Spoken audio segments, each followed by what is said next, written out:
एक और क्वेश्चन हम लोग करते हैं। क्वेश्चन कुछ इस प्रकार है, determine the moment of resistance. ये भी एनालिसिस वाला प्रॉब्लम है। क्यों एनालिसिस वाला प्रॉब्लम है?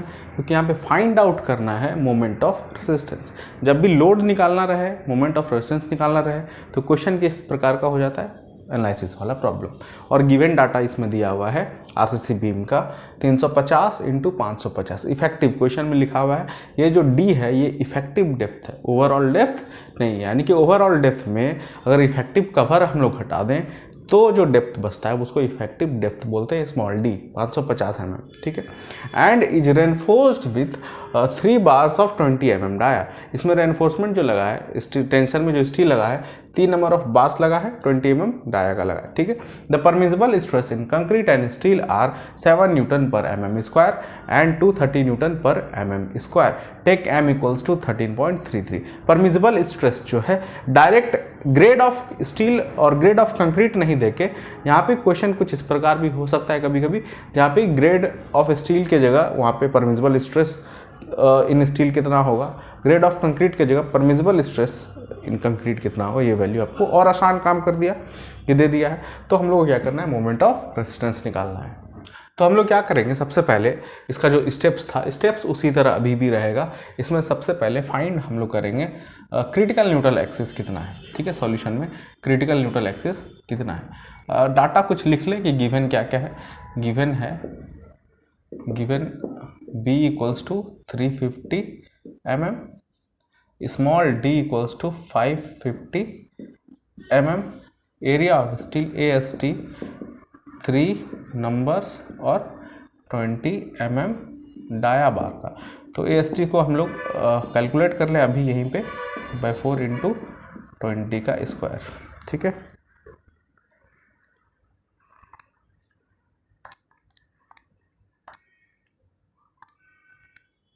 ये है 942.47 या 48 mm²। ये ST निकल गया है, ठीक है। द परमिसिबल स्ट्रेस यानी सिग्मा CBC, कंक्रीट में परमिसिबल स्ट्रेस 7 N/mm², यानी किस ग्रेड का कंक्रीट लगा होगा? M20, तभी सिग्मा CBC 7 आया, ठीक है। सिग्मा ST 230 N/mm², यानी किस ग्रेड का स्टील लगा होगा? Fe415 HYSD बार लगा होगा, तभी परमिसिबल स्ट्रेस इतना दिया हुआ है, ठीक है। m का वैल्यू, मॉडुलर रेशियो का जो वैल्यू है वो 13.33 जो हम लोग करते थे, m equals to 280 divided by 3 sigma CBC, उसका वैल्यू 13.33 है। तो अब हम लोग क्या करेंगे? क्रिटिकल न्यूट्रल एक्सिस NC का वैल्यू निकाल लेंगे, m sigma CBC divided by m sigma CBC plus sigma ST into D, ये है फॉर्मूला। इसका m का वैल्यू दिया हुआ है 13.33 into sigma CBC 7 divided by 13.33 into 7 plus 230 into small d का वैल्यू अपने आप क्वेश्चन में दिया हुआ है 550। ये किसी किसी क्वेश्चन में हो सकता है बड़ी d का वैल्यू दिया रहा है, वो इफेक्टिव नहीं लिखा रहा है, तो अंडरस्टूड है कि वो बड़ी d का वैल्यू दिया हुआ है, उसमें आपको कवर घटाना पड़ेगा तब जाके इफेक्टिव डेप्थ। सपोज करिए 600 दिया रहता, इफेक्टिव नहीं लिखा रहता, वो जो 600 है वो बड़ी डी का वैल्यू, ओवरऑल डेप्थ का वैल्यू, छोटी डी इक्वल्स टू बड़ी D overall depth minus effective cover. Effective cover हम लोग नॉर्मली 40 से 50 लेते हैं, तो क्वेश्चन में दिया भी रह सकता है, नहीं दिया रह सकता है, तो एज्यूमिंग इफेक्टिव जो कवर है वो इक्वल्स टू 40 mm या 50 mm, ठीक है। ये 40 से 50 mm लेके इसमें घटा के तब जो डी आता उसको यहाँ पे लिखते, इस प्लेस पे लिखते, ठीक है। खैर इस क्वेश्चन में डायरेक्टली स्मॉल डी दिया हुआ है, इसको कैलकुलेट हम लोग करते हैं 13.33 into 7 divided by 13.33 into 7 plus 230 into 550, ठीक है। ये जो वैल्यू आता है ये 158.73 क्रिटिकल न्यूट्रल एक्सिस। ये क्यों ज़रूरत है क्रिटिकल न्यूट्रल एक्सिस निकालने का? ताकि हम कंपेयर कर सके NA और NC में और पता कर सके कि सेक्शन अंडर है कि ओवर है कि बैलेंस्ड है। ये प्रोसीजर था, तो NC तो निकल गया, इसको कंपेयर कैसे करना है? NA से। टू फाइंड आउट NA हम लोग जो प्रोसीजर अपनाते हैं वो क्या करते हैं? एरिया का मोमेंट लेते हैं। किस एरिया का मोमेंट लेते हैं? कंक्रीट में जो कंप्रेशन के लिए जो एरिया है ऊपर में, और जो नीचे टेंशन के लिए एरिया था उसको कन्वर्ट किए इक्विवेलेंट या फिर transform area of the concrete में, तो m इंटू AST और ये जो एरिया है ये B इंटू ये NA, एक्चुअल न्यूट्रल एक्सिस माने, तो रेक्टेंगल का एरिया B इंटू NA, ठीक है। इसका मोमेंट न्यूट्रल एक्सिस के अबाउट और इसका मोमेंट न्यूट्रल एक्सिस के about, B into NA area हो गया और NA/2, ठीक है। ये हो गया आपका moment equals to m into AST into D minus NA। ये वाला जो डिस्टेंस है, अगर ये D है और माइनस NA करें तो ये डिस्टेंस होगा, ये एरिया इंटू परपेंडिकुलर डिस्टेंस, तो ये आपका NA का निकालने का जो टर्म है वो आ जाता है। B का वैल्यू दिया हुआ है क्वेश्चन में 350, NA हमको फाइंड आउट करना है, ठीक है, स्क्वायर हो गया यहाँ पे, m का वैल्यू 13.33, AST हम लोग कैलकुलेट करके रखे हैं, कितना है 942.48, 942.48, D का वैल्यू अगेन 550 माइनस NA, इसको 350 डिवाइडेड बाई 2, ये 175 NA स्क्वायर, इसको कैलकुलेट करते हैं 13.33 इंटू 942.48, ये वैल्यू आता है।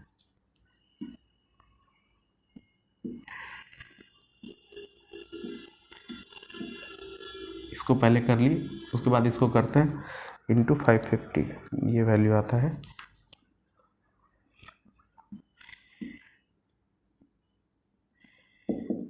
ठीक है। अब सबको एक साइड लाके क्वाड्रेटिक इक्वेशन को सॉल्व करने के बाद NA का वैल्यू पता चल जाएगा 12563.26 NA minus 6909,792.12 equals to 0।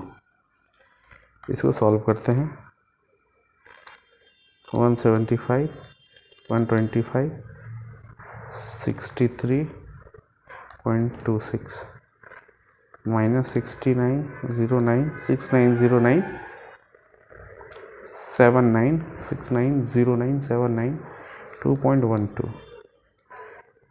NA का वैल्यू जो है 166.03 mm, ठीक है, NA का वैल्यू इतना है।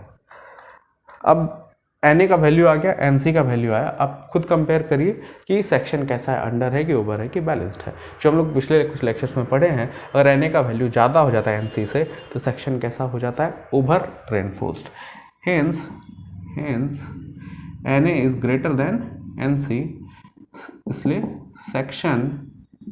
Section is over reinforced. Over reinforced section है तो इसका MOR अब कैसे निकालेंगे। ओवर रेनफोर्स्ड सेक्शन है, इसका मतलब क्या कि सबसे पहले जो फेलियर होगा वो कंक्रीट के वजह से फेलियर होगा, कोलैप्स जो करेगा वो कंक्रीट पहले फेल कर जाएगा, उसके वजह से कोलैप्स होगा। यानी स्टील में स्ट्रेंथ ज़्यादा है विथ रिस्पेक्ट टू कंक्रीट, तो जो पहले फेलियर करेगा वो फोर्स, यानी कंप्रेशन कम है, टेंशन ज़्यादा है, तो कंप्रेशन वाला फोर्स इनटू लीवर आर्म करके हम लोग मोमेंट ऑफ रेजिस्टेंस निकालेंगे, ठीक। जो पहले फेल्यूर करता है, ये थंब रूल बना लीजिए, ओवर एनफोर्स्ड है तो force of compression into lever arm करेंगे, अंडर एनफोर्स्ड है तो force of tension into lever arm, ठीक है, क्योंकि वहाँ पे अंडर एनफोर्स्ड में कमज़ोर कौन था, स्टील था। तो इस केस में जो MOR का जो फॉर्मूला होगा, MOR का वो force of compression into lever arm, ठीक है। फोर्स ऑफ कंप्रेशन हम लोग कैसे निकालते हैं, ये फोर्स है और ये परपेंडिकुलर डिस्टेंस है, ठीक है। फोर्स है इस तरह से, स्ट्रेस डायग्राम जो था कंक्रीट का, ये और स्टील यहाँ पे लगा हुआ, इस दोनों के बीच में मोमेंट लग रहा है, ये फोर्स है और ये टेंसाइल फोर्स था, तो C इंटू लीवर आर्म कर रहा है, ठीक है। C का वैल्यू स्ट्रेस इंटू एरिया करके, एवरेज स्ट्रेस कितना हम लोग लिए थे 1/2 इंटू सिग्मा CBC, और एरिया कितना है कंक्रीट का B इंटू NA, ये एरिया इंटू स्ट्रेस, ये क्या हो गया force into lever arm D minus NA/3। Lever arm वही रह जाएगा जो अंडर एनफोर्स्ड वाले केस में हम लोग लीवर आर्म देखे थे।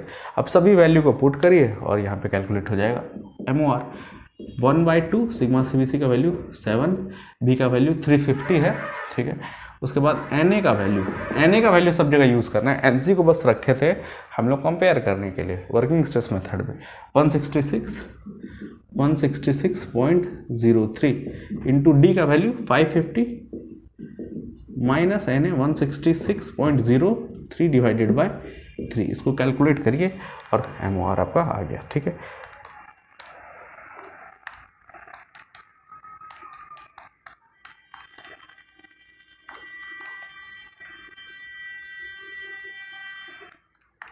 आप लोग भी कैलकुलेट करके देखिए और क्रॉस चेक करिए मेरा कैलकुलेशन सही है या नहीं। ठीक है, तो इसका जो आंसर आता है वो आता है, अगर न्यूटन mm में बात करें, इसको यहाँ पे लिख रहे हैं। ठीक है, MOR का जो वैल्यू आता है वो आता है 100606611.8 न्यूटन mm। ठीक, अगर किलो न्यूटन ये बड़ा अमाउंट है, उसको लिखना हमेशा थोड़ा ये लगता है। ठीक है, इसलिए किलो न्यूटन मीटर भी इसको अगर कन्वर्ट करते हैं तो छोटा एक वैल्यू कोई आ जाता है। तो 10⁻⁶ से भाग देंगे, 1 2 3 4 5 6, यानी 100.60 ये किलो न्यूटन मीटर हो गया, ये आंसर हो गया। ठीक है, मोमेंट ऑफ रेजिस्टेंस ये जो सह सकता है, ये बीम ओवर रेनफोर्स्ड बीम है, और कितना मोमेंट ये परमिसिबल मोमेंट ले सकता है, 100.60 किलो न्यूटन मीटर। एक और क्वेश्चन हम लोग देखते हैं। क्वेश्चन कुछ इस तरह से है, determine the moment of resistance analysis वाला question of singly reinforced 160 mm wide and 300 mm deep effective. यानी कि गिवन है, डाटा जो है वो गिवन है, B इक्वल्स टू 160 mm और D जो है वो 300 mm दिया हुआ है। ठीक है, इफेक्टिव डेप्थ है। The reinforcement consist of 4 bars of 16 mm dia, यानी AST इक्वल्स टू 4 × π/4 × 16 का स्क्वायर, यानी ये AST दिया हुआ है, पाई × 16 का स्क्वायर, ये आता है 804.25 mm स्क्वायर, ये AST दिया हुआ है। The material used is M15 concrete and Fe 250। M15 यानी कि जो सिग्मा CBC है उसका वैल्यू 5 न्यूटन पर mm स्क्वायर लेना है, और सिग्मा ST जो है वो 250 है, 250 डिवाइडेड बाय 1.78, ये 140 न्यूटन पर mm स्क्वायर लेना है। ठीक है, सिग्मा CBC सिग्मा ST दिया हुआ इस तरह से, और m का जो वैल्यू लेना है, ये क्वेश्चन का ही पार्ट है, ये 18 लेना है। ठीक है, क्वेश्चन यहीं तक, अभी तक हम लोग जो करते आ रहे थे यहीं तक क्वेश्चन समाप्त हो जा रहा था। ठीक है, लेकिन इसमें कुछ एडिशनल पार्ट भी आपको डिटरमाइन करना है, एनालाइज करना है। If the span of the beam, यानी कि स्पैन दिया हुआ है, इसको अगर ये इस तरह का बीम है, किस तरह का बीम है, सिंपली सपोर्टेड, वो आगे पता चलेगा। If the span of the beam is 5 metre, ये 5 मीटर का स्पैन है। Clear, find the maximum distributed load which the beam can carry inclusive of its own weight. यहाँ पे एक चीज़ मिसिंग है क्वेश्चन में, वो भी देना चाहिए था, मस्ट देना चाहिए था कि बीम किस तरह का है, वो सिंपली सपोर्टेड है या फिर कैंटिलीवर है, किस तरह का है। ठीक है, ये मिसिंग है क्वेश्चन का ही, आपके बुक का ही क्वेश्चन है, तो हम लोग इसको सिंपली सपोर्टेड माने हैं। ठीक है, और 5 मीटर का स्पैन है, और ये कितना मैक्सिमम ये यूडीएल ले सकता है। ठीक है, तो MOR निकालेंगे, यानी कि लोड आपको पूछ रहा है, यूडीएल पूछ रहा है, कितना ये यूडीएल ले सकता है। यूडीएल एक तरह का लोड ही है, कितना सपोज करिए W न्यूटन पर mm या फिर W न्यूटन पर मीटर, जो भी यूनिट आएगा, ये W का इंटेंसिटी पूछ रहा है आपसे क्वेश्चन में। MOR भी निकालना है और ये W भी निकालना है। इस W में ये यूडीएल के साथ इसका खुद का सेल्फ वेट, खुद का बीम का खुद का भार भी होगा, वो भी एक तरह का यूडीएल का ही काम करेगा, तो ये W आपको निकालना है। क्लियर, आते हैं क्वेश्चन हम लोग कैसे एनालाइज करें। सबसे पहले प्रोसीजर स्टेप्स सब कुछ वैसा ही रहेगा, आप लोग भी साथ साथ सॉल्व करिए। NC equals to M sigma CBC divided by M sigma CBC plus sigma ST into D। ठीक है, M का वैल्यू यहाँ पे हम लोग 18 लेना है, 18 × 5 divided by 18 × 5 plus 140 into D जो लेना है, वो D कितना है, 300। इसको सॉल्व करते हैं, 18 × 5 डिवाइडेड बाय 18 × 5 प्लस 140 इंटू 300, ये वैल्यू आता है कुछ इस तरह से 117.39 mm। ठीक है, अब एक्चुअल न्यूट्रल एक्सिस हम लोग निकाले। Actual neutral axis B into NA का square divided 2 equals to M AST MAST into D minus NA, इस तरह से था। B का वैल्यू 160, NA पता करना है, M का वैल्यू 18, AST हम लोग निकाले 804.25 इंटू D का वैल्यू 300 माइनस NA हम लोग को पता करना है। ये 80 NA square equals to 18 into 804.25।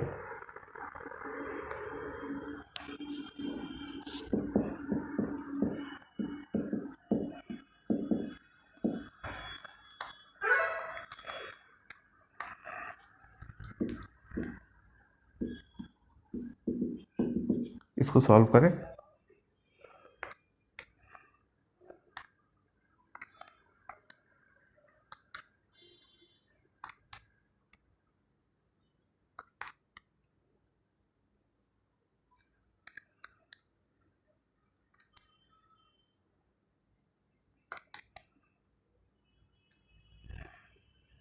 जो NA का वैल्यू आता है वो है 159.47 mm। ठीक है, आप लोग भी क्रॉस चेक करिए ये कैलकुलेशन सही है या नहीं। ठीक है, अब कंपेयर करिए NA और NC में ये सेक्शन कैसा है। NA बड़ा है NC से, तो सेक्शन यहाँ भी कैसा हो गया, ओवर रेनफोर्स्ड सेक्शन इज, इसलिए सेक्शन इज ओवर रेनफोर्स्ड। ठीक है, इसमें भी जो MOR निकलेगा, मोमेंट ऑफ रेजिस्टेंस, वो कौन सा फॉर्मूला लगेगा, ओवर रेनफोर्स सेक्शन है, force of compression into lever arm, यानी कि 1/2 सिग्मा CBC, ये अपने परमिजिबल पे पहुंचेगा, लेकिन सिग्मा ST अपने परमिजिबल पे, यानी स्टील में जो स्ट्रेस है वो अपने सिग्मा ST पे नहीं पहुंचेगा, इसलिए यहाँ पे सिग्मा, ये कंक्रीट वाला फॉर्मूला लगा रहे हैं, half sigma CBC B into NA, ये एरिया हो गया, ये स्ट्रेस, एवरेज स्ट्रेस, तो ये फोर्स ऑफ कंप्रेशन हो गया इंटू लीवर आर्म, अभी भी D माइनस NA/3 वही होगा जैसे पहले करते आ रहे हैं। सिग्मा CBC का वैल्यू 5 इंटू B का value 160 into NA actual neutral axis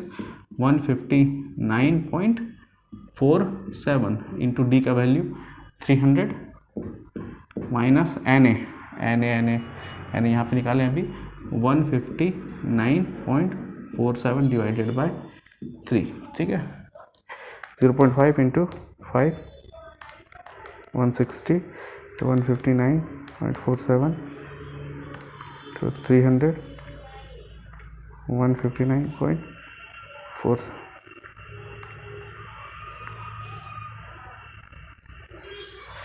ये 157 45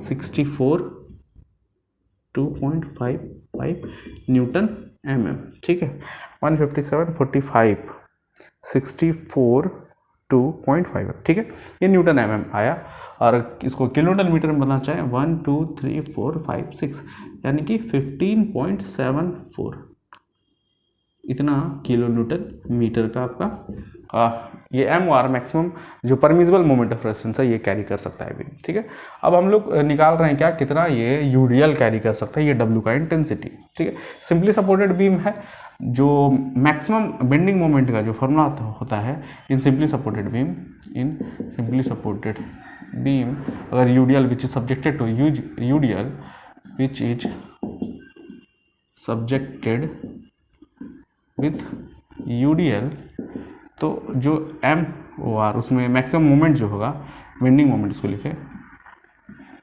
maximum bending moment will be WL²/8। ठीक है, तो ये मैक्सिमम बेंडिंग मोमेंट और ये मैक्सिमम जो मोमेंट है इतना कैरी कर सकता है मोमेंट ऑफ रेजिस्टेंस, दोनों को आपस में इक्वेट करते हैं, तो WL²/8 इक्वल्स टू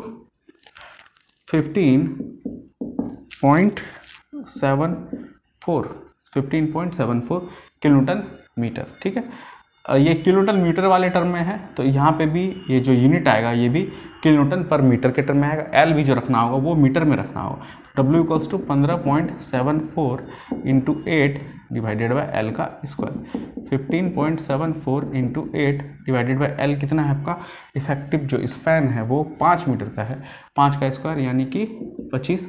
इसको सॉल्व करिए, 15.74 इंटू 8 डिवाइडेड बाई 25, ये जो आता है वैल्यू, ये आता है 5.037 किलो न्यूटन पर मीटर, इतना यूडीएल ये ले सकता है inclusive it's self weight. Inclusive मतलब यहाँ पे जो दिया हुआ है इसका मतलब क्या है, इस यूडीएल में इसका खुद का बीम का जो सेल्फ वेट है वो भी इंक्लूडेड है। अगर एक्सक्लूडेड विथ सेल्फ वेट ऐसा कुछ लिखा रहता तो सेल्फ वेट के लिए अलग से फिर कुछ हम लोग को कैलकुलेट करना पड़ता। उस तरह भी क्वेश्चन आएगा तो हम लोग उसको करेंगे, जहाँ पे इंक्लूडिंग नहीं लिख के exclusive of the self weight ऐसा रहेगा तो भी क्वेश्चन हम लोग एनालाइज करेंगे।